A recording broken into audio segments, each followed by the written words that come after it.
KPCC രാഷ്ട്രീയകാര്യ സമിതി നിലനിർത്തും. തദ്ദേശ നിയമസഭാ തെരഞ്ഞെടുപ്പുകൾക്ക് തുല്യ പ്രാധാന്യം നൽകി മുന്നോട്ടു പോകാനാണ് ഹൈക്കമാൻഡിന്റെ നിർദ്ദേശം.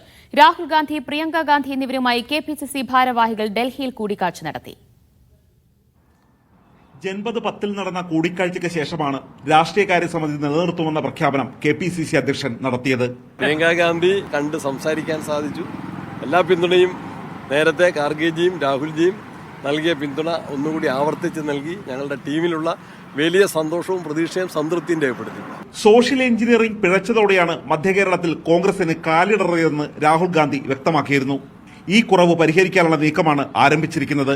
ഇന്ന സമുദായം എന്നുള്ളതല്ല, ഏത് സമുദായത്തെ, എല്ലാ സമുദായത്തെയും ഞങ്ങളത് കൂട്ടിയോജിപ്പിച്ചുകൊണ്ട് പോയി ഈ വരാൻ പോകുന്ന തെരഞ്ഞെടുപ്പുകളാണ് ഞങ്ങളുടെ മുമ്പിലുള്ളത്. പ്രവർത്തന മികവ് തെളിയിച്ച DCC അധ്യക്ഷന്മാരെ ജനറൽ സെക്രട്ടറി പദവിയിലേക്ക് ഉയർത്തും. പുതിയ DCC അധ്യക്ഷന്മാരെ കണ്ടെത്താനും നീക്കം തുടങ്ങി.